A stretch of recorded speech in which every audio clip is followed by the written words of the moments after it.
Joe, in the movie we watched this week, Ryan Gosling plays a stuntman who feels underappreciated. When we worked together at Baskin-Robbins in high school, did you feel underappreciated at that job?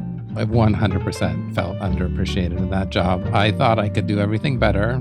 Not much really has changed in most of my employment. Sure. So I worked there for 2 years, 2 months, and 2 days. I have that memorized for some reason. I didn't really get along with Randy. It was run by Randy and Claudia, who are a married couple who own this Baskin-Robbins franchise.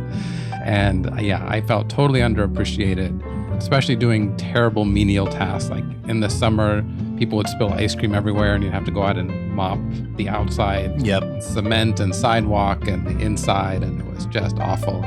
God, we hated the customers so much.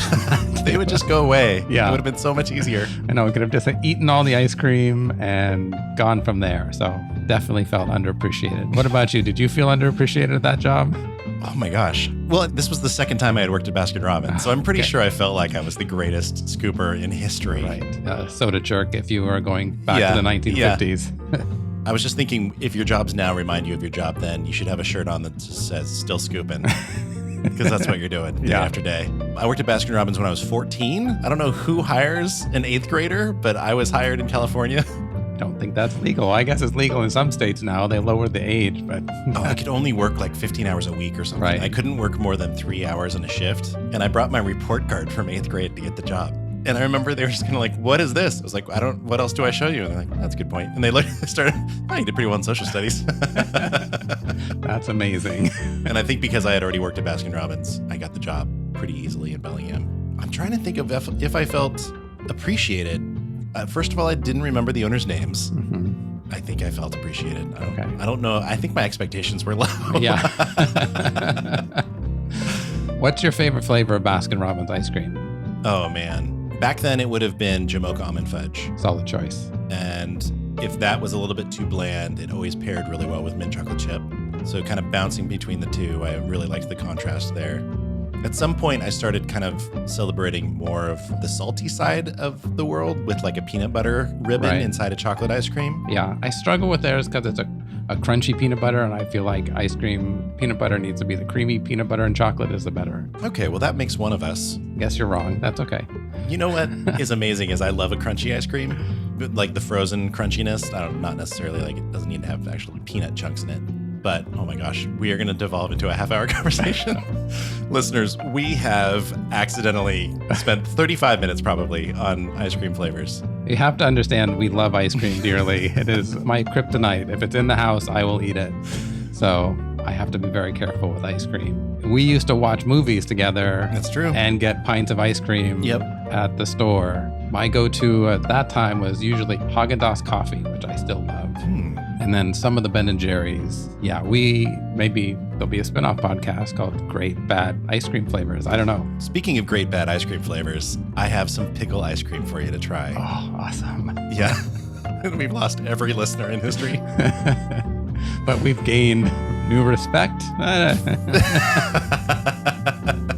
All right. Should we get to the show? Apparently, yes. All right. Let's get to the show. Let's do it. The star of the movie is missing. You need to bring him back. Save Jodie's film. You get the love of your life back. I'm not the hero, I'm just the double. Not today, you're not. He has got himself involved with some shady people. They were trying to kill me. And not in a fun way. You can make it, you can make it. What happened to your face? You look terrible. You look amazing. You fall down, you get right back up. How far would you go for the one that you love?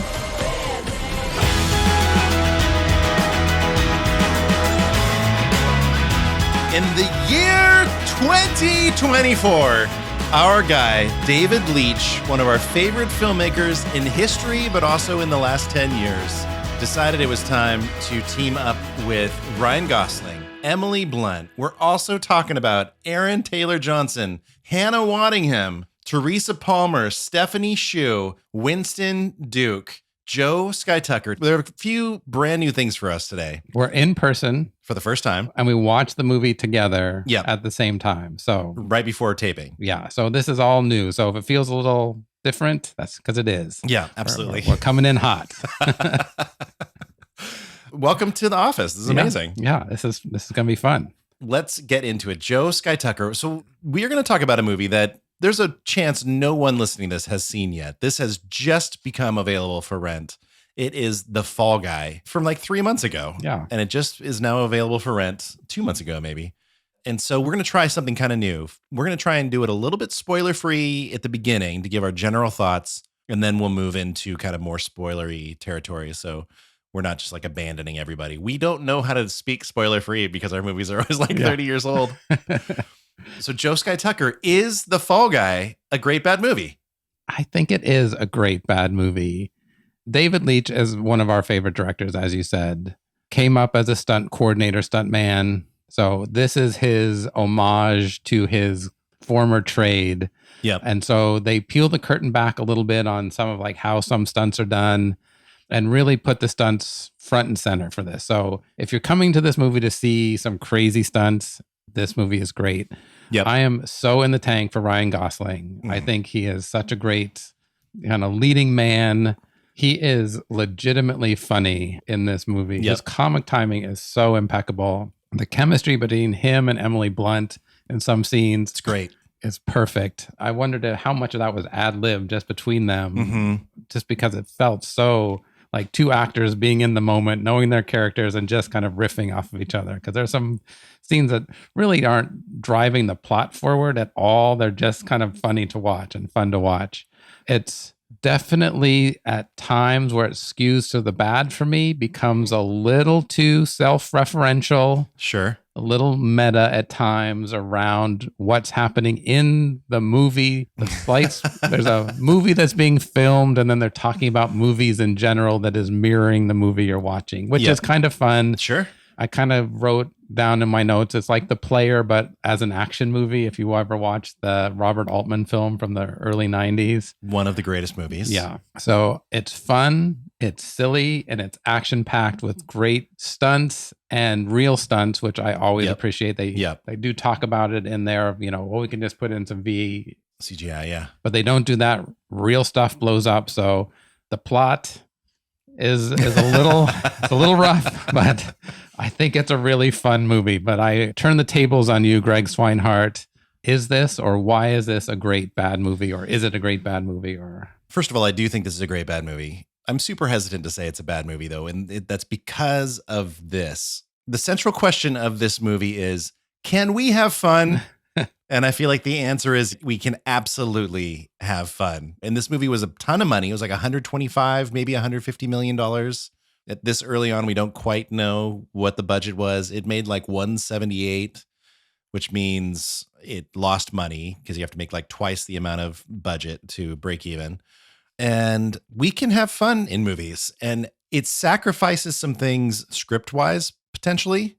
I feel like they whiffed a few things with the plot, but overall, the whole movie is so much fun. I will say that in the David Leitch rankings, I liked this movie more than Bullet Train. I'd love to hear your take on that. Whoa, that is a big statement. Mm-hmm. I don't know that I liked it more than Bullet Train, although I do need to watch this again. This is definitely a movie that you need to watch multiple times. 100%. Especially the action sequences are so full. And it really is. I mean, you can just tell how much love and care they are putting into this. I feel like they got together and they said, what can we do that either hasn't been done or just done really well and fun? And so you can tell that they're having a good time, blowing everything up, breaking as much plate glass as they can. I think they mention a couple different world records for stunts in it. They have a car that flips like 8.5 times, which is a record. And then they have a jump across a... Spoilers. Yeah. Wow. Sorry, Where about this? Failed already. I guess I should spoil the plot if I'm going to spoil anything, because the plot of the movie is so ridiculous that it's hard to call it a plot. It's some fun scenes stitched around the action sequences. Yep. And moments of true chemistry between Emily Blunt and Ryan Gosling. Yeah. I mean, watch it for those two together. Yeah. You watch this with Nicole. Yep. We love rom-coms. And so I was like, this is a rom-com with punching. Will you watch it with me? And she was all in. What was her take on this movie? Oh, I think she liked it. So you're right. This is a movie that we will probably have to watch many times. And I feel like it'll benefit from lower expectations or proper expectations every time you watch it. Yeah. This is the kind of movie that reminds me of some of the best movies I've ever seen in my life that I didn't totally love the first time. Movies like Tommy Boy, thinking back to like old comedies, Wayne's World, movies that the second time I saw it, I was like, oh yeah, this part's kind of dumb, but the really funny part's coming up. You know, you learn how to gauge while you're watching. Right. There's a few times in The Fall Guy where I kind of thought, what on earth are we doing right now? Like, where are we going? And then we would land in some set piece of action or some funny scene where I was like, okay, well, I'm glad we got here. It was a little bit of a rough bridge to get to this spot. So I think The Fall Guy will go down as a classic, but you kind of have to watch it a few times to set your expectations properly. Yeah, so it's a cult classic in the making, in a sense. Absolutely. I think it is. I really do. And it doesn't surprise me that I like this movie more than Bullet Train, and you're the opposite, because that kind of skews towards the kinds of movies that we like in general. Yeah, I like darker movies and stuff in general. And then I am also putting Atomic Blonde in this. I think that's his first movie, if you take out John Wick, where he's a co-director on. Yep. And Hobbs and Shaw. Which we love. I mean, those 4 movies. Yep. You pick any one of those, it's a great night for me. Deadpool 2? Yeah, I love Deadpool 2. I think he's 5 for 5 in my book. 100%. So it's quibbling. Mm-hmm. I would need to watch this because I've seen all of those other movies at least twice, if not more. Sure. Yeah. Bullet Train, I liked more the second time because, and I don't know if you're like this, but I'm always kind of following along, like, where is the movie going? Mm-hmm. Yeah. And then when the second time and the third time I watch it, like, I can just enjoy it and sit back and go, oh, here's the scene that's coming up, or, oh, I know what they're setting up. Right. Because there are a lot of little Easter eggs or kind of moments that come back in this. And so they set those up really well throughout the movie. And I think those will even ping more the second, third time you watch it. Yeah, sure. So I can't put it above Bullet Train yet. Mm-hmm. Give me a couple times of watching it and maybe I will.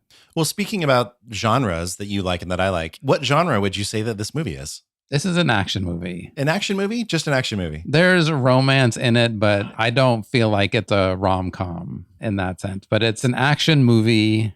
And I feel like now we have enough sample size on a David Leitch action movie to be able to kind of see what that is. Yep. Taking Atomic Blonde out. Yeah. He's kind of like comedy action or action comedy, however you want to do that, with interesting characters and really fun action sequences. Atomic Blonde is a great movie. Yeah. And I think it's a better movie as a movie kind of start to finish but it's got a different feel. He definitely has a sense of humor that comes out, I feel like, kind of in everything after Atomic Blonde. Yep. What genre is this for you? I'm going to say that this is comedy, romance, action, mystery. And it's probably action, romance, comedy, mystery. That might be where it is. I think it is. Okay. I'm super invested in the characters getting back together. Yeah. Their scenes are just magic. They're magic. They're so good. Yeah. They're so much better than they need to be. Yeah. They are not moving any sort of plot point forward for the most part in the scenes that I'm thinking of. Like there's like 2 or 3 just them being together scenes. I'm thinking specifically when they are on the movie set together at the beginning. This is not a spoiler. They work on a movie together. They're also in the Fall Guy GMC truck with a little conversation. And there's just all these little moments where they really let kind of the scene play out. Mm-hmm. Not in a way that I would have expected. There's no cutting. There's just them sparking, Yeah. What are you doing? Just chilling down. Were you chilling down to Taylor Swift? Yep. Is this something the Australians say? Really? I've been here for 6 months. I've never heard it. Yeah, chilling down under, it's shorter to say chilling down. You been crying? Not at all. You look like you've been crying. I'm also invested in them getting back together because it's so perfect. Yeah. They're just like this perfect little couple they're hilarious together. They're just moments. There's a moment where she rubs like his face. He's like been crying and he lies about being crying. There's no way that was in the script. That, No. wipe his face. It's just like, it was like a moment between and say actors. You're a mess. Yeah. Ryan Gosling, we've known in comedies and on SNL and stuff like that. Sure. I think Emily Blunt is a sneaky comedic actor as well. Mm-hmm. Because she's got some really funny moments in this as well. It's not just him being the funny lead. Yeah. She's got some really funny moments when he's not even in the scene with her. And when they are together, it's not just kind of him being funny.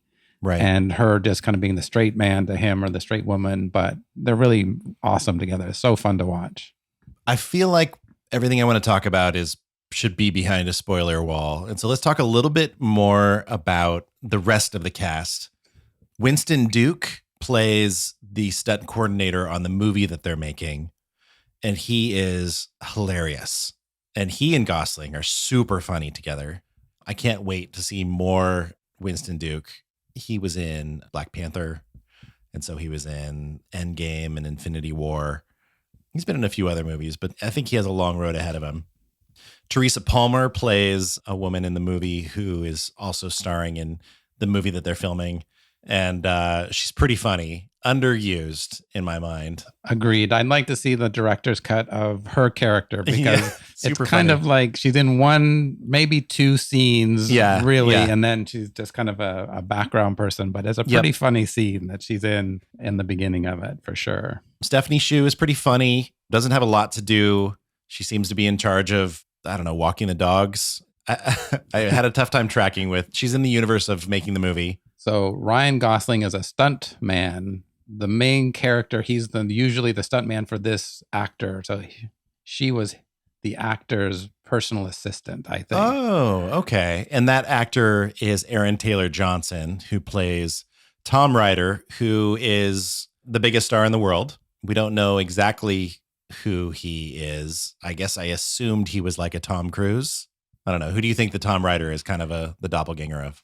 I think they're trying to set him up as Tom Cruise. Yeah. He always is saying that he does his own stunts, even though he doesn't, even though we know Tom Cruise famously does all of his own stunts. But So yeah, I would, and maybe Brad Pitt, but I don't know. Sure. He's also in Bullet Train. He plays Tangerine, if you've seen that. He's kind of a chameleon actor in a sense, where he looks completely different from that role to this one. Pretty funny in both of those. Mm-hmm. He really is over the top, and it works in this as the main actor. Yeah. I've heard rumors he's going to be the new James Bond. I don't know if that's official. Interesting. But that's the rumor that I have heard, that he might be the next James Bond. Boy, I have mixed feelings about that. Can David Leitch direct the next James Bond? Because then I'm all in. 100% he can direct it. Well, he doesn't do drama. Well, yeah, if it's Atomic Blonde, sure. Mm-hmm. He did do drama pretty well there. Yeah. Well, and he has done some crossover into like the Marvel and to the Fast and the Furious world. So he can kind of, in a sense, meet the moment of what those movies are and what that kind of universe is. Yeah. And still kind of have his own take on it, because Hobbs and Shaw is a sneaky, funny movie. Oh, we loved that movie. Yeah. But not the first time. I felt the same way watching it the first time. Like, I mean, yes, I loved it, but I don't know that it all stitches together super well. But now I will watch it anytime it's on. Yeah, exactly. So I would say, David Leitch, if you listen to our podcast, please direct the next James Bond. It's so funny that you mentioned Marvel and Fast and Furious. I think there's such fatigue in both of those franchises. It makes me think that, I'm sure James Bond is looking to the future. What is the next thing? If they weren't going to lean into those things in the moment, what is the next moment? Do we know what the next moment is? And is that maybe why the James Bond movies aren't rushing forward? They're kind of letting it sit for a minute? It could be. I mean, we've talked about this before, but famously, Pierce Brosnan was fired as James Bond after The Bourne Identity comes out, because that was kind of the new moment for action. And you have Casino Royale, which kind of leans into that. I'm wondering if there's some fatigue with the John Wick kind of, which is kind of where we are with some of the action, or one of our favorite directors and kind of genres, but I don't know what is next. The Fall Guy feels like a throwback in a lot of ways Yeah. to older movies. There's a lot of references to older movies in it. Mhm. The music is some of it is redone, but it is not really of this generation, except for maybe the Taylor Swift song, but I don't know her catalog. So I don't know if it's like a song that's 10 years old or not. Wow, spoilers. Yeah, all over the place. Taylor Swift does not make a cameo in this movie, so I can tell you that. I have no idea how to not spoil a movie while I'm talking about it. So I think we should just say that if you don't want something spoiled about The Fall Guy, rent the movie and then come back to the episode. And if there's a chance you're like me and you don't really care if something is spoiled for you, we're saying it's awesome. And the thing that's amazing about this movie is watching the performances, but hearing about how awesome the performances are. I don't think that'll ruin the movie for you. Yeah. And we could walk you through the plot of the movie and still not really ruin it for you. Sure. Yeah. So I think you're okay listening to this, but if you don't want anything ruined, turn us off now and watch it and immediately come back and listen to this episode. Okay. So the song All Too Well is from Red, which is the album before 1989. And that song is just perfectly used in this film for the nostalgia flashback moment of Ryan Gosling thinking back to when he and Emily Blunt were dating. Hannah Waddingham from Ted Lasso. Yeah. Unbelievable. Steals every single scene she's Seriously. in. She is magnetic on there. Even when she is on screen with all of these amazing actors. Yep. Putting on perfect comic performances, she still shines above them. And she's awesome as a producer and almost to a T of what you think the stereotypical producer would be in a movie like this. Yeah. But also nails it, knows exactly what this role is just right on the edge of going too far, but never does. And I won't spoil, her character, but it's awesome. You can. We're in spoilers. Yeah. I think she's better in this movie than she is in Ted Lasso. Whew, that's a big statement for Ted Lasso. I've never seen Ted Lasso, so. Oh, wow. That's a big statement. Yeah. She's a little bit more stiff. Her character's more stiff in Ted Lasso. In this, she's allowed to have a bit more fun. And oh my gosh, the comic timing of her. I noticed there's this one scene where Ryan Gosling is laying on a couch and he's kind of replaying what they've talked about. Yeah. Okay, let me get this straight. Nihilism is the sexy bacon. Yeah, The audience are dogs. there we go. And when you fall down, you get back up. Thank you. I'm glad we did this. That scene felt really ad-lib to me of just again, two actors being in the moment. Yep. Just kind of riffing with each other. And it is so funny. We're probably denigrating all screenwriters who wrote perfect, witty scenes, stitched them together. But yeah, there are some great moments between them. That scene is hilarious where she's talking him into, getting back in the stunt game and all of that. And the whole reason for movies. And it's so perfect. When she talks about the nihilism as an acceptable worldview, and she's like, no, that's just the sexy bacon we wrap around, to make it more palatable. Yeah. Oh my gosh, that whole scene is just incredible. And then I will spoil it. Spoilers for, for the movie Fall Guy. She ends up being kind of the bad guy. Mm-hmm. And that lands a little false to me. That was a note that Ryan Gosling gave to Drew Pearce, the screenwriter. He said, no, I think we should keep this world smaller. The bad guy is on the set with them. And so I think her character was tweaked to be the bad guy. Interesting. To me, it felt pretty telegraphed from the beginning. Oh, really? I was not shocked that the movie producer on a movie that's self-referential about movies was the bad guy. So to me, it all it landed perfectly for me with her character. Anyone who drinks a soda with a straw, trouble. Yeah. Anyone who demands that her assistant block the sun with an umbrella for her as she walks, which I've seen a bunch on movie sets. That's a real thing. Mm-hmm. Parasols are making a comeback, apparently. So that is so bizarre to me, to walk down the street and have somebody else hold an umbrella for you. Yeah. That is really bizarre. You've made it if someone is holding an umbrella for you. So there are some moments in this movie where, well, first of all, it starts with this just incredible, well, I don't know if it's the very first shot, but there's a really long one shot of Ryan Gosling walking into the set of the film that they're making in the very beginning, and they need to redo a shot. And Aaron Taylor Johnson is complaining that you can sort of see the stuntman's face, so he needs to face the other direction while he's doing his stunt. And so there's just all kinds of character that's created in this single shot as he walks through the set, and then he gets on an elevator, and then as he's standing there, they kind of clip him in, and then he drops 12 stories all in the same shot. Just crazy. Mm-hmm. And then they make reference to it in the movie that's being made, and they call it a oneer.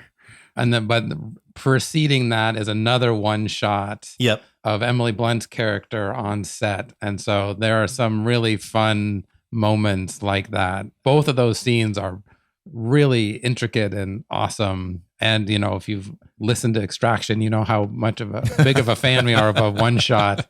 I mean, it just takes a lot of coordination. And to me, there's a lot of winks to the camera of movie making, stunt coordinators, stunt men, women, all of that. At times, I grew a little tired of it being so referential. Got to me a little bit at different points. But that makes sense. It didn't take away from the movie. It's pushed it to our movie, where it's definitely a great bad movie. Yeah. And it's super fun. Yeah. We can have fun. Yeah, we can have fun. We can have fun at the movies and still root for the good guys and root for them to get together in the end and all of that. And or get back together. Yeah, get back together, and they can reference that in there's some really, I mean, the scenes between Emily Blunt and Ryan Gosling, there's a scene where they're on the phone together, and then they talk about split screen, and then they put it on split screen, and you're like, you know what, I knew it was coming. Yep. I was ready for it, and they mirror each other. I was like, did they do this at the same time on set? Or are they talking to each other? Are they just like talking, whatever it was, they were perfect in it. Did that happen in Hobbs and Shaw? Wasn't there a split screen in Hobbs and Shaw where they did that every once in a while? Or maybe that was the way they transitioned between scenes. Occasionally it would go to split screen. I loved the split screen scene in this movie because Emily Blunt is talking about the movie that they're making. They're chopping it up is what he keeps saying. They're talking about the script. Yeah, let's just chop it up. It's fun. We're just chopping it up, which would make another great name for this podcast, probably. It's could have just been Chopping It Up with Joe and Greg. Yeah. But she's talking about the movie, and he is talking about their relationship. Yeah. I mean, a little strained, but pretty good. Yeah, it was a little writerly in how they did it. Sure. But, you know, in this kind of movie, it's not, if it was a movie that was taking itself more seriously, I would be like annoyed with it. But for this, it's like, it's fun. It's fine. Yeah, it's a fine, fun movie. Here. She, throughout the scene, has like the alien hand on. Which is really distracting and really hilarious that she's having this serious conversation about her movie while wearing this fake rubber hand and then like putting her face in her hand. It's awesome. There are just little moments like that throughout this movie that make it just a joy to watch. She's talking about the character of Aliana in the movie. And Aliana's relationship with the space cowboy, yet she has an alien hand on. Yeah. And there were definitely a few moments in this movie where it was stretching a little bit at the seams, where it was kind of like they were just throwing plot points at you that it was just so obvious we're going to need to know about that as a concept later on. Like when he first arrives to the movie that they're filming, that she's directing, called Metal Storm, which I think was an old Universal movie. Could have been. I think there's like an Easter egg there as far as the Universal movie lore. But anyways, when he arrives, they take like a full 360 view of his face so they can digitize his face onto Aaron Taylor Johnson's film. And he goes, okay, so this is like a deep fake scenario. And there's like a bit of a pause. It's like, what? Wow, they're really just serving this up to us on the platter. Oh, the Post-it note thing is a funny gag, but also like, well, that's going to come in handy later on. Yeah. You know, they're just like plot devices that are just not so subtle, I guess is what I'm trying to say. Yeah, subtle. Don't watch this movie if you're expecting a slow, subtle burn with a payoff at the end. This is all. Yeah. They really hammer home some of the things that happen in it that you know are going to come back. You know, his first stunt job was on Miami Vice, and he can drive a boat backwards through a flaming thing, and like. There it is. 10 minutes later, on cue, and you're like, okay, I think they even say chef's kiss to something in there. Sure. Yep. So like those like little chef's kiss homage to Yep. different things. And I wonder, was David Leitch on Miami Vice as a stunt? I wonder. And I think they were saying that it was a Miami Vice stunt show. Would that have been at Universal Studios? I don't know. It's been Waterworld at Universal Studios forever, but apparently this last summer, or maybe it is right now, The Fall Guy is the first couple minutes of the Waterworld show. Awesome. Waterworld, obviously a movie we're going to get to. I don't know how many times we need to say this. Yeah. Yeah, I wonder if that was something that David Leitch did back in the day. Mhm. That'd be interesting. Things I look forward to Googling someday. Exactly. There's a kind of running gag throughout the whole movie where Ryan Gosling is just wanting a cup of coffee. Yep. Strong allusions to Hudson Hawk. Were you thinking about Hudson Hawk with Bruce Willis? I wasn't. I was trying to think of what I was thinking about, but spoiler alert on the drinking games. That is one of my drinking games. Ryan Gosling trying to get coffee and failing every single time. Yep. Yeah, what was it? I'm trying to remember it, but it could have been Hudson Hawk. I don't Well, remember. it definitely happens in Hudson Hawk Yeah. because we used to host Bruce Willis parties Mhm. and we would watch an episode of Moonlighting. Some Die Hard, probably. Yeah. And I want to say Hudson Hawk was a featured movie Yes. at our parties for a long time. Yeah. He just wants a cup of espresso. Mm-hmm. Can't get it. Can't get it. So there was kind of a world where Ryan Gosling was going, you know what? I realize I'm getting into the plot here. And Yeah. just in case people don't remember this movie or they haven't seen it yet, Joe, why don't we take them down the halls of a video store like Blockbuster Video, and they're trying to figure out what movie they want to rent. What if they picked up a box of The Fall Guy and they were trying to figure out if they were going to rent it? What would the back of the box say for The Fall Guy? It's the back of the box. When stuntman Cole Seaver, Ryan Gosling, is injured on a movie, his life falls apart. A chance call from an old producer puts him back on set. As he tries to shake the rust off and rekindle his lost love, Cole gets caught up with nefarious villains trying to frame him for murder.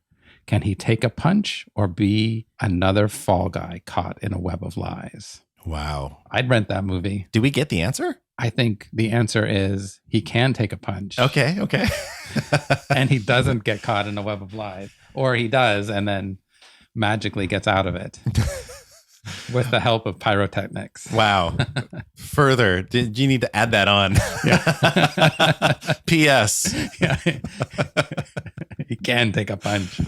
All right. So that is the official back of the box. But you know what? I'm wondering what the real Joe Sky Tucker back of the box would be for this movie. The real back of the box is the plot of this movie is not even worth repeating. It is bonkers. But if you're watching this movie for the plot, then you probably have bigger issues in your life. Just sit back and watch this slightly navel-gazing stunt fest pat itself on the back while blowing stuff up. Let's be honest. We are all here to see the stunts anyway. So should we talk about the stunts?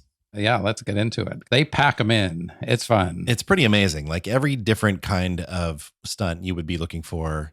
They roll a car 8.5 times, which I think was a world record. Mm-hmm.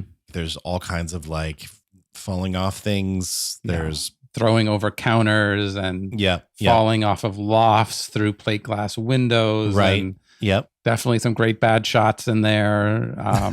Not as much. There is some gun fights, but not as much. Yeah, which I appreciated, honestly. Yeah, that gets a me little too. old. There's a car chase with, a fist fight on it. And then they're on a garbage truck that is like the dumpster is spinning around. Sure. There's a fist fight on a helicopter. Yep. Lots of cars kind of blowing up and rolling. So they definitely throw everything at you in this. It is glorious for all of that. At the end, he flies from a camera boom over to a helicopter to hold on to the skids. Yeah. And it totally reminded me of, do you remember that scene in So I Married an Axe Murderer? Yeah. We're dropping. What's that guy's name? Anthony LaPaglia? Yeah. Is complaining to Alan Arkin, his boss, and he's like, I've never grabbed onto that part of the helicopter. You know the part I'm talking about? I'm having doubts about being a cop. It's not like how it is on TV.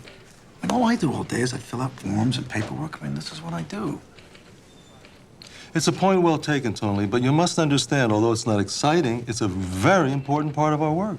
Yeah, but in all my times as a cop, I've never like chased a guy across a crowded city square.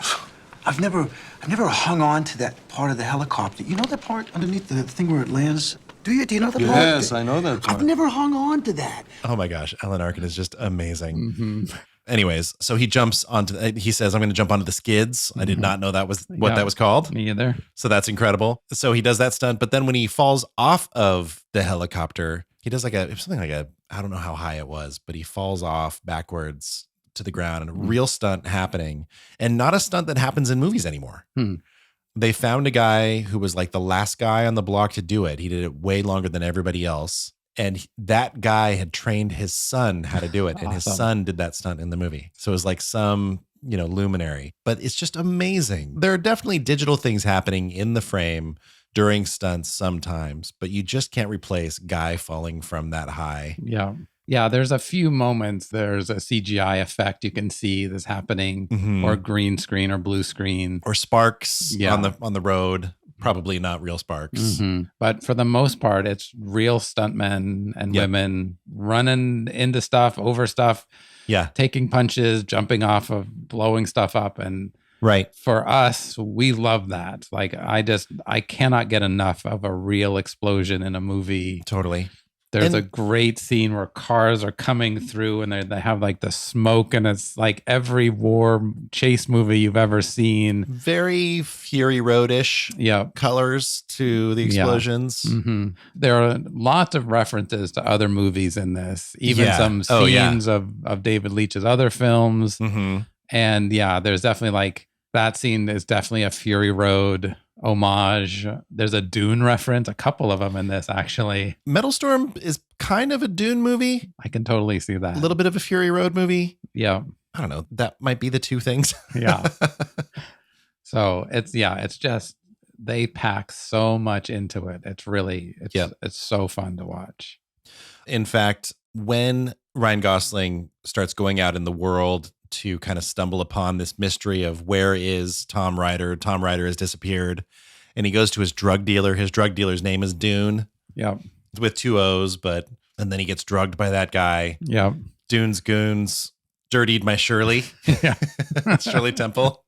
He hallucinates a unicorn, and one of my favorite lines in the movie is like, when does it wear off? He's asking the drug dealer. He's like, when you stop seeing the unicorn, and he turns to the right, and there's the unicorn in Pretty the amazing. flesh. It wasn't cartooned in. It was just a horse with a horn. It was perfect. It's just one of those moments. And then you see it kind of throughout that night that he's going on trying to track everybody down. So it's awesome. Emily Blunt says that she's okay that Tom Ryder has disappeared because she can just digitally replace his face onto Ryan Gosling's face. So then Ryan Gosling can just do all the scenes and she can just put him on later. And when she's complaining about him, she says he runs weird and he can't do action. Is that what she says? Yeah. Who is that person? That's my question to you. I feel like they're taking shots. Yeah.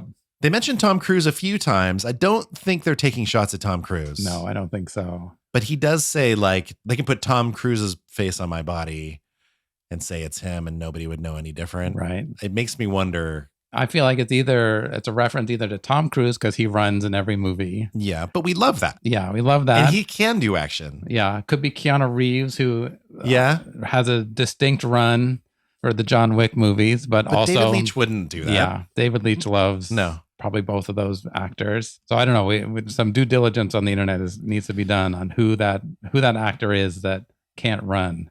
So luckily, we're in a spot now where this movie came out, I don't know, 2 months ago. And so there's been a lot of online speculation about this. And I want to say it was The Vulture that they like kind of ran through the whole list of who they thought it would be. If they are taking shots at anyone, I think the consensus is it's Dwayne "The Rock" Johnson, because it turns out Dwayne "The Rock" Johnson doesn't show up to set.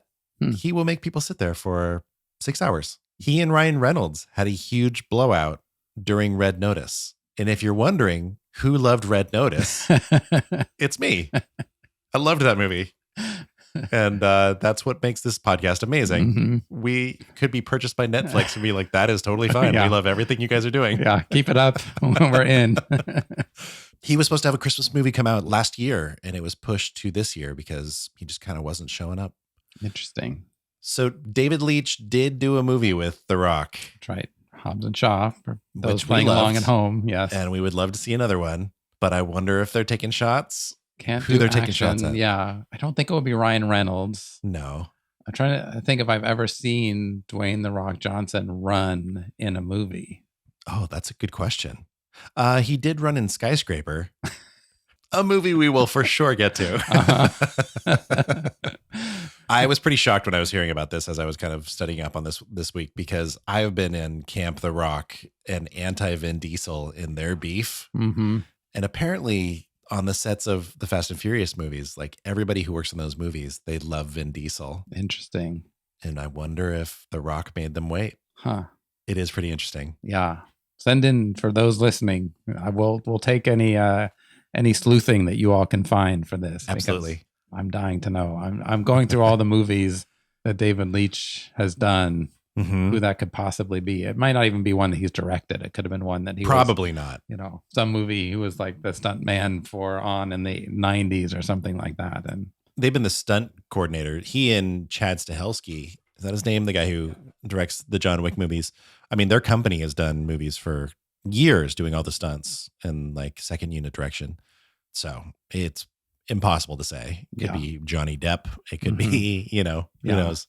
I don't think it's Tom Cruise, although they do kind of call out Tom Cruise a couple times, which was like, are shots fired? Yeah, maybe.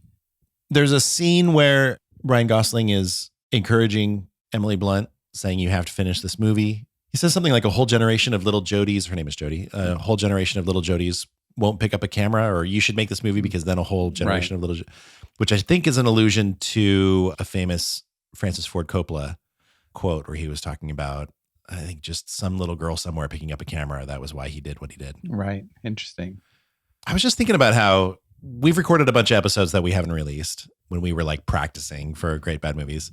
The first great movie we watched that we were just suddenly, what do we do with this, was The Nice Guys.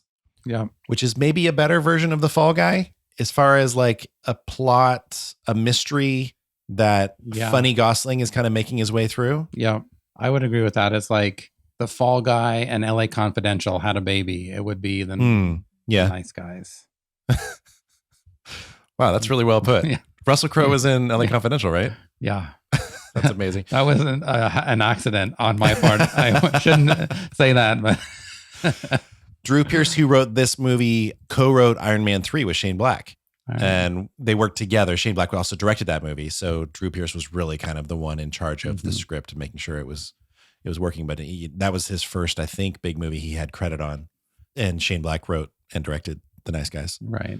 So interesting. I wonder if Shane Black got to have any input on the script, or it wasn't evident really. No, didn't kind of have the harshness that Shane Black can sometimes bring to his movies.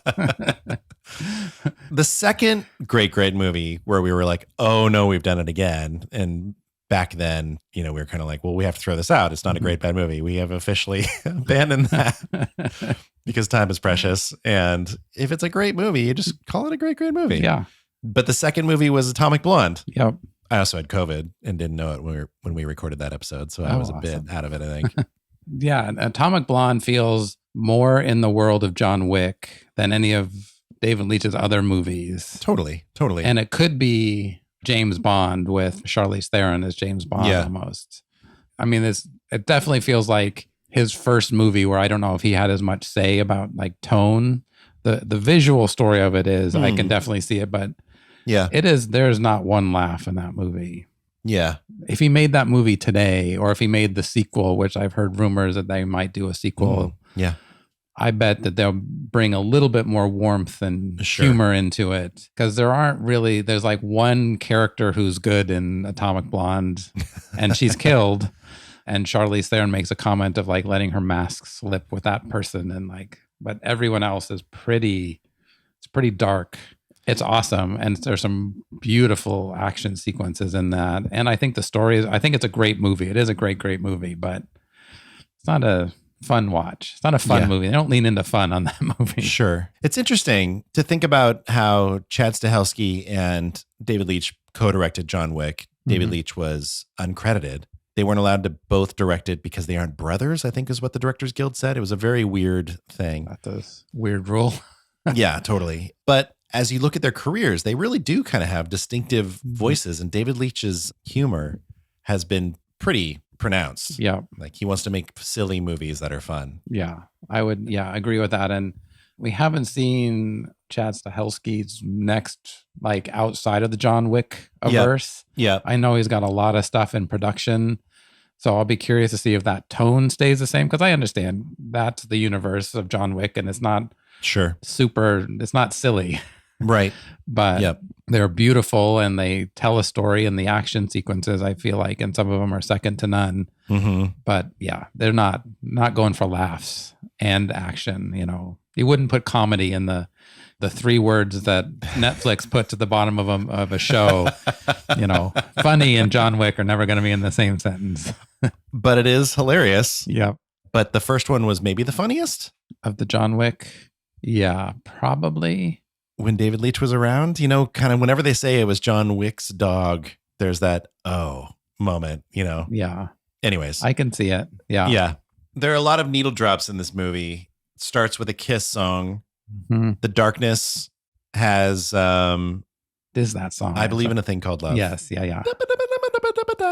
Yeah. I love Growing on Me more than I Believe in a Thing Called Love from that album. All right. It's not my album for this movie. So I'm just dropping that. I'm just throwing that there and walking away. Are there any other needle drops that you loved in this movie? I want to mention the music in the movie because I feel like he kind of uses music similar to how I feel like Quentin Tarantino sometimes used music in his movies where, there is a soundtrack or a score that's going along with the movie, but there's really big, loud moments when the music or the songs are on. Yeah. And I feel like they really kind of punctuate the different, either the action scenes or setting up the scenes. And so music plays a really key part in this. So I was paying attention to the songs that they were choosing, where they were from. Sure. If I had had more time, I would have Googled, like, was there an action scene that used that song, way back when? Because I feel like there's always a reason that directors put songs in movies. And I feel like David Leitch would have used songs that were from maybe movies that he was on. I don't know. I feel like there's just a longer story with the songs because they aren't the classic songs that you hear in a lot of movies, except for maybe, Thunder by AC/DC, which is kind of in a lot of stuff. Thunderstruck. Yeah, Thunderstruck. Yeah. Well, are there any movies that come to mind that reference stunt people the way this movie has? You kind of have to go way back. You mentioned The Player. I think that's a great call out for like somewhat recent history. I guess that was the 90s. I mean, it's based really loosely on the Fall Guy TV show, which you and I both watched. Sure. Lee Majors. I love that show. But he's more of like, he's a stunt man that goes around, but also is kind of known to like solve crime. It wasn't. So he was, it's a little different. So they're kind of referencing that a little bit. That's the one I can think of off the top of my head. I'm sure there are others. What do you have? Oh, I'm just laughing at how little this movie is like that show. Really, really. Aside from sharing a name, if you put that movie on and took the title off of it, and they reference Fall Guy, or You're Just a Fall Guy, which is like 2 or 3 times in the movie, you wouldn't go, "Oh, this movie is definitely based on this TV show." It's probably the same, although Mission Impossible is a little different. But if you watch the TV show to what the movies are, if you took the title off and the theme song, we're not in the same universe. Totally. Like if he didn't drive that GMC truck, and if his name wasn't Colt Seavers and her name wasn't Jody, whatever it is. Yeah, that's really interesting. There's a movie called The Stuntman, which was a very serious movie from, I want to say, like 1980.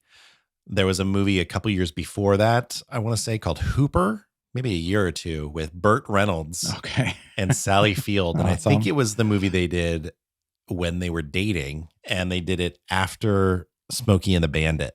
And so they were making like silly pants movies. But that movie, which is entirely on YouTube, I watched it a bunch of it the other night. It's very silly, but it's also quite sarcastic towards the industry, maybe even more sarcastic than this movie was. Just about how ridiculous directors are and the power dynamics of a set. this gang I wanted to hang out with, Yeah. everybody that was working on the set. The production assistant in The Fall Guy who's just screaming at everybody all the time.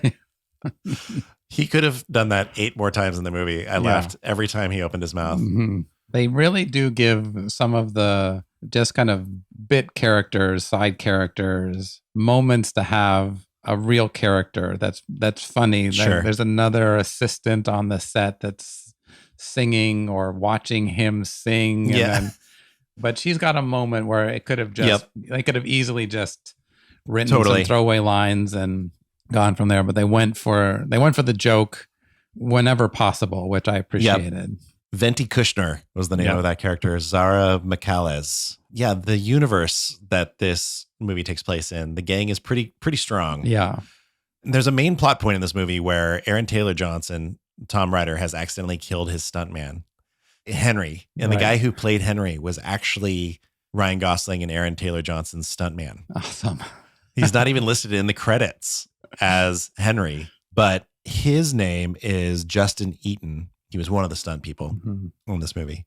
All right, Joe, people are going to get together and watch this movie. Yeah. Everyone should get together and watch this movie, to be honest. And when they do it, how about we prepare them with some drinking games? Oh, let's do it. And it doesn't have to be alcohol. It can be water, coffee, if you can get it, unless you're Ryan Gosling in this movie, and then you can't have a cup of coffee.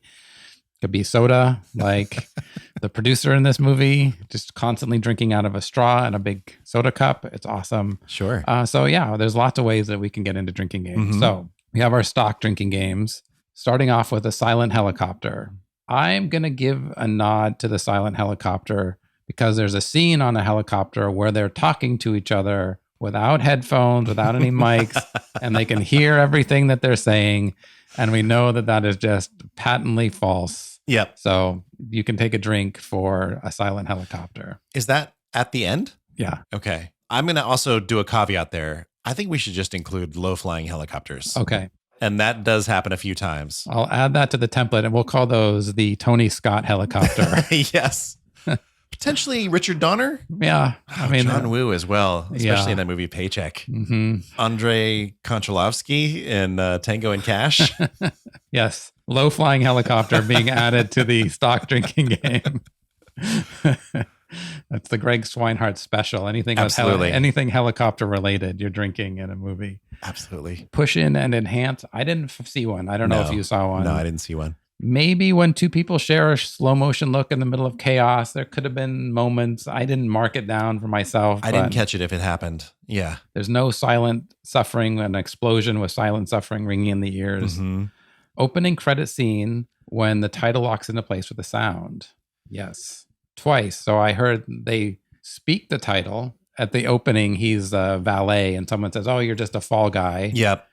And then they type it in, the fall guy. Right. Does it flash back to dialogue?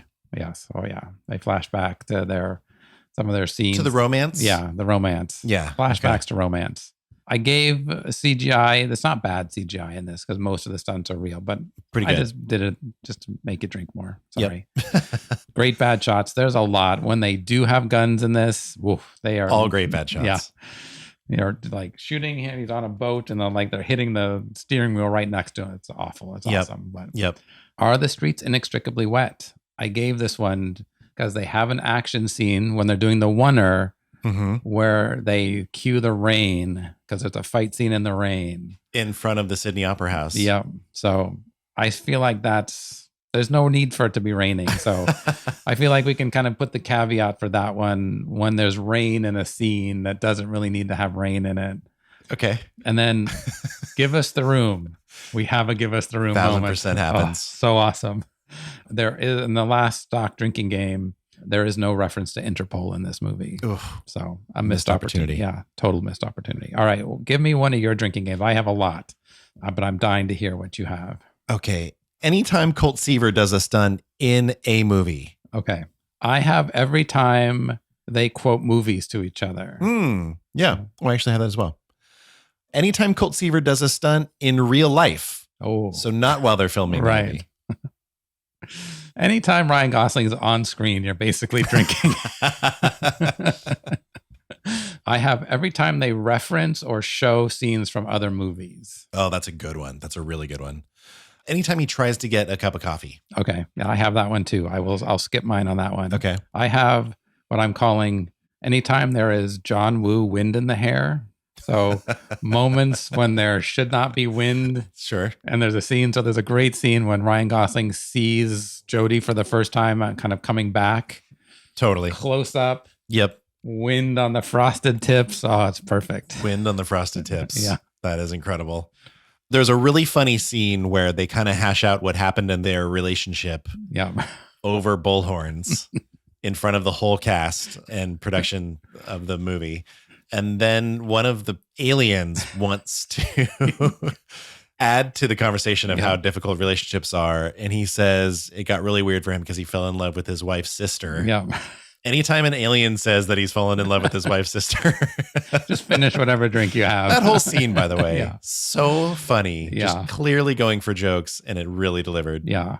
I have, and I could throw Emily Blunt in this too, but really Ryan Gosling, comedic timing in this movie. He is so funny in just the midst of moments where it's not necessarily even where you think they're leading up to a joke. And it's like, he's perfect in this. So is she. So I would say drink for either one of those. Yep. Was that a drinking game? Yeah, that's a drinking game. Wait, what? Just anytime Ryan Gosling makes you laugh, essentially. Oh my gosh. So you have every time he's in a stunt, and I have every time he makes you laugh. Oh man. Let's see. Anytime script type is shown on screen, they're like the title of the movie, the end of the movie, the actors in the movie, they often show kind of courier font on the screen. So anytime they show a script on the screen, take a drink. Yeah. I have anytime they reference a meta moment, so moments in the movie that reference the movie itself. Yep. There are a lot of those. So what are some examples of those? Like, when they're talking about what's going to happen in the third act of the movie. Third act problems. Yeah. And she's like, well, is it, are they going to get together? And he's like, love doesn't happen in real life. And he's like, you got to give it a chance. And of course they get together at the end. Anytime someone says sexy bacon. Awesome. I have every time plate glass breaks. Oh, that's a great one. This one's slightly dangerous. Anytime somebody gives a thumbs up. Oh, I have that one too. Yeah. I think you may need to eat some carbs before you watch this movie and are going to play along with our drinking games. This is a race you need to carb up for. Yeah. Anytime Aaron Taylor Johnson does a Matthew McConaughey impersonation. Yeah. Towards the end, it seems like that's definitely what he's doing, right? Yeah. Yeah. Maybe he's the person who can't run and doesn't do action. Oh, I wonder. All right. My last one is anytime they say problems with the third act. Okay. Nice. You're drinking that. I have a couple more. I have cameos. So we have a Lee Majors cameo. Yep. And a Jason Momoa cameo. Yep. And Heather Thomas. So anytime you see that, take a drink and there's a hilarious Post-it note in his room where it's like, is it Jason Momoa or something like that? So, and then my last one is what I'm calling main character teary eyes. So they're sad, but they're not crying. And so tears well up in their eyes, but they're take a drink. Yeah. Which Aaron Taylor Johnson does just during a conversation, not even while they're shooting. Yeah. It's so awesome. Incredible. All right. I'll run through our tropes. We don't have a lot of tropes in this. Surprisingly, not a lot of tropes in a movie that could be really trope heavy. So. These are signs that you might be watching a great bad movie. Yeah. So color filters for a third world country. I'm giving that because they have a color filter when they have a moment of a sci-fi film on another planet. We have redemption as the driver of our protagonist. We have explosions on impact with a car crash, and then a conversation in the middle of a car chase, or actually a boat chase that's happening where he's on the phone being chased by people with guns, having an awkwardly timed conversation. Yeah. So those are the ones that I came up with for the tropes. Okay, Joe, should we get to important questions? Let's do it. Let's get to it. Okay. Important questions that need to be asked in 2024 about The Fall Guy. Did this movie hold up when it came out? Yes, I would say 100%. And does it hold up now? Yeah, absolutely. 2 big yeses on that one. How hard do they sell the good guy? pretty hard in the beginning, especially because it's it's a little bit played for a laugh of because it's like the pride comes before a fall, so he has Right. the literal fall that he breaks his back in the opening scene. Yeah. But they sell him as the best stuntman. He's been They on, do. Yeah. however many movies with the main actor as his stuntman. He's written into the contract, so Sure. they do a pretty good job. I agree. They sell him pretty hard as a great stunt guy. There literally is no one else in Australia where they are filming Metal Storm and this movie. Yeah. How hard do they sell the bad guy? Not too hard, They don't. actually. Yeah. Yeah. It's kind of a surprise. They kind of sell the actor that he's the stuntman for as being like a classic prima donna actor. Right. And the producer, Hannah Wadding him, is kind of protecting him. Right. But they didn't sell him like the classic putting the rap sheet up on the screen. Right. Of, No. He's responsible for the blah, blah, blah bombing in Belfast in 1988 or whatever. So Totally. Another important question. Why is there romance in this movie? I feel like I should pose that question to you because I don't feel like romance really belongs in movies. I was fine with it in this one, but honestly, Greg, tell us why there needs to be romance in anything. I think it's one of the best parts of this movie. I mean, I would have seen it if there wasn't romance, but as it's happening and as they're so amazing together. And just to put this in perspective, this is the big movie that came out after Barbie last year. So Funny Gosling took over 2023 with Barbie, with his Kenergy. And surprisingly, The Fall Guy didn't do super well in the box office. But and Emily Blunt was in Oppenheimer. They were both part of Barbenheimer. Mm-hmm. But for us on this podcast, we did Edge of Tomorrow last week, our first official great movie. And she was incredible in that movie. There's romance in this movie because there's hope for this world. All right. And there's incredible chemistry between incredible actors. I'll allow it. Just this once. I feel like they could have gotten rid of the mystery, to be honest, and had this just be an action comedy romance. I could see that. The mystery kind of doesn't make sense. Yeah. Yeah. When you break down all of the pieces that they needed to bring together to get everybody right. It's And he says a couple times, I'm just a stuntman. He's kind of like, I think this is called like a Shaggy Dog story where he's just kind of like meandering through and the crazy world is happening around him. Right. Kind of like the Big Lebowski. That's I think that's a classic Shaggy Dog story. Yeah. So I think Jeff Bridges might have a spot later on in these questions for me. Are we bad people for loving this movie? Perhaps. Yeah. Yeah. Does it deserve a sequel? I don't know that it needs a sequel. I'm sure there could be one. And if they kind of bring everyone back together, I would totally watch it. It's kind of, where do they go from here with this? Right. Yeah. You know, as you said, the mystery is kind of stitched into it. The romance is the best part of the movie part when you take out the action. So what happens, if they have a good enough script, I guess, yes. But I'm a little iffy. It's like some movies are just perfect for what they are and you don't need to add anything onto it. That's how I feel too. Although I will see the next thing that all of these people do. And if they were to do it all together, I would also see it. But I would be okay with it being a different story. Yeah. And I would also watch Fall Guy 4 whenever that comes out. Sure. In like 10 years. So like nothing I say is sacred about this other than it doesn't need a sequel. I would have said Bullet Train could use a sequel because I would love to see another Bullet Train. But since I liked this movie more than Bullet Train, it's like, well, the next one's going to be even better for me. Like everybody should just keep working and making stuff that I love because if it's a slightly different flavor, I will probably enjoy that more. Yeah. Well, what I want them to do with Bullet Train is to bring lemon and tangerine characters. So those are were my favorite characters in the movie. So I want them to have their Hobbs and Shaw moment. Oh, that'd be great. Either whether it's a prequel or just going on from there. So that's my plea, for the love of God, and make that happen. Next question is, does this deserve a prequel? No. Okay. That's weird. That's different than usual for you. Joe, how can this movie be fixed? AKA, who should be in the remake? You could go old school and bring Lee Majors back. Sure. I don't know that I want anyone else in these characters, honestly. So I feel like it's pretty perfect as it is, but I feel like you have a better answer than I do. I mean, action comedies are pretty unsuccessful in life. So the fact that this one is something that I really enjoyed, I feel like I kind of don't want to mess with it. Having said that, What if it was remade with Tom Cruise and Cameron Diaz with their characters from Night and Day, directed by James Mangold?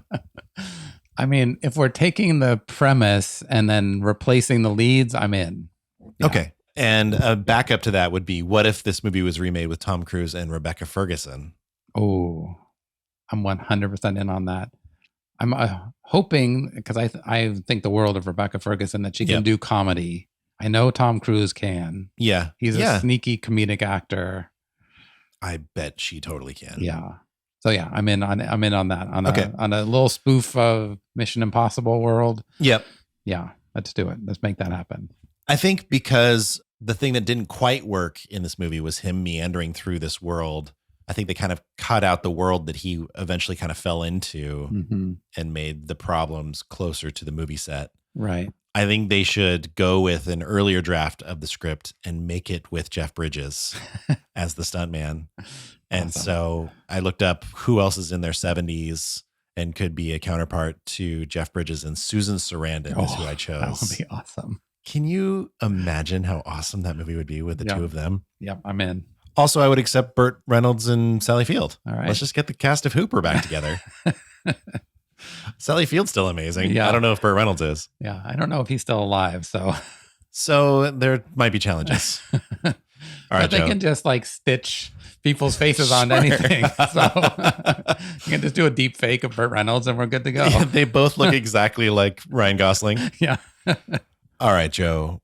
What album is this movie? Okay, so I actually went with the songs. I have two songs. Okay. For this. Okay.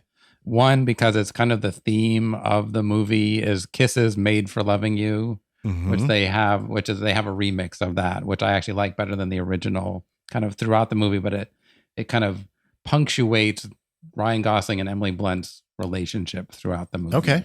Okay. But honorable mention, and what the real song really needs to be, is the Steve Miller Band Space Cowboy. 'Cause that could also be a drinking game that I forgot about until this moment. But every time they say the words Space Cowboy, take a drink. Wait, so that's the honorable mention? That's kind of the honorable mention, but it's the better one. And also we should explain that the movie that they're making, the main character is a space cowboy.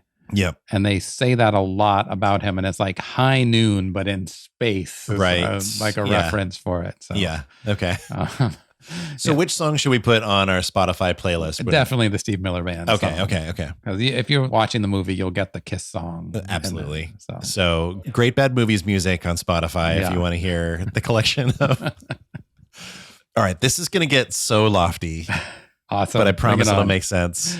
All right. So this movie is made by stunt people as a love note to stunt people.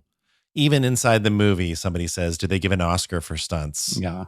And he's kind of like, nope. It's like there's so many things. It's just makers of a film appreciating key players in my favorite genre of movies.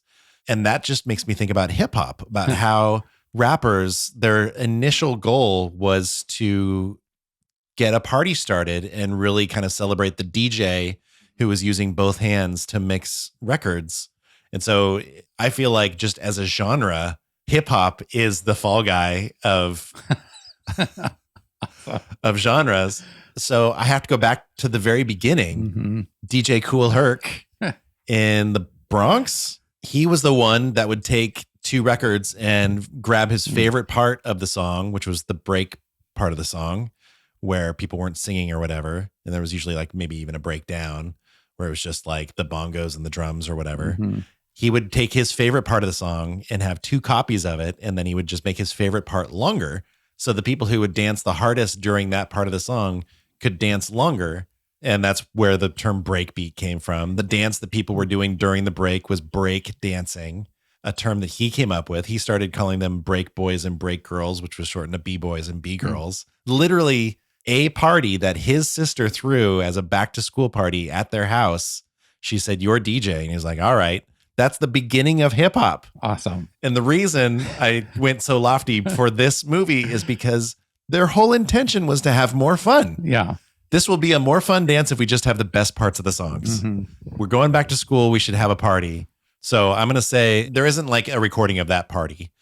But maybe like 5 years later, there is a recording of one of his dances. So I will link that in the show notes at greatbadmovies.com. Awesome. So that people can listen to it. It's pretty amazing.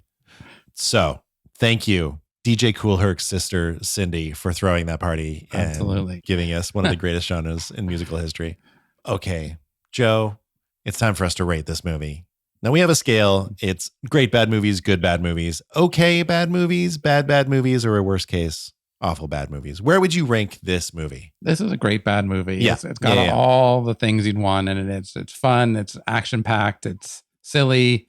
Yep. The plot is what it is. So yeah, it's a great bad movie for all those reasons that we've talked about. How do you rate this one? That's exactly how I rate it. And honestly, the only thing that would make it slightly more entertaining, I was going to say, was if it gets absurdly serious, where people are taking something super stupid very seriously. And then I realized that Aaron Taylor Johnson does kind of have his like super evil bad guy moment. Yeah.